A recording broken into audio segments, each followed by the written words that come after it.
Bonjour, Serge Renard, formateur, consultant et coach. Mes 23 ans d'expérience et d'innovation fait que je suis devenu donc un spécialiste de l'approche andragogique multimodale compétitive dans mes actions de formation, de conseil, de coaching. Et voici mes domaines d'expertise. Donc aujourd'hui, je vais aborder un tuto sur les conditions de réussite sur les différents entretiens, alors à la fois annuels, professionnels et d'autres entretiens que vous pouvez avoir avec des salariés.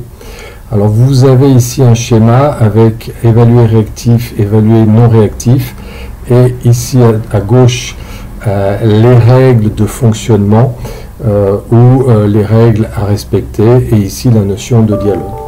Si vous êtes ici sur le haut de ce schéma, c'est-à-dire avec un évalué réactif et que sur les règles, ou avec un évalué réactif et que sur le dialogue, voici ce qui va se passer.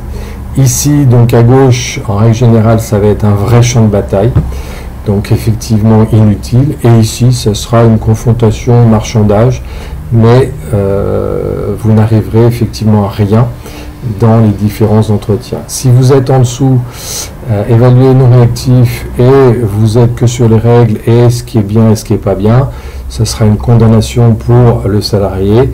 Et si vous êtes que sur le dialogue, c'est-à-dire l'évalué ne dit rien et vous faites effectivement l'évaluation de votre côté, pareil, effectivement, ça ne servira à rien.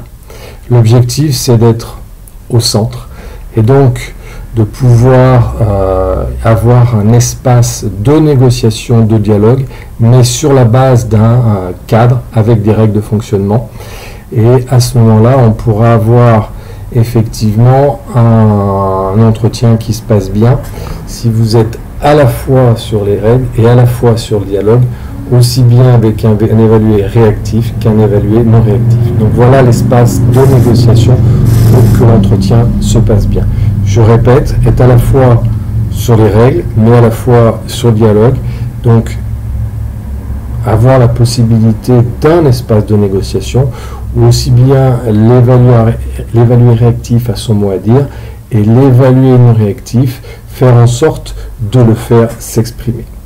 Voilà, écoutez, je vous souhaite de bons entretiens annuels, professionnels et d'autres entretiens. Vous pouvez, si besoin, me joindre donc sur mon site internet que vous voyez ici, ou alors sur ce site internet, donc via la fiche contact pour prendre contact. Merci, au revoir.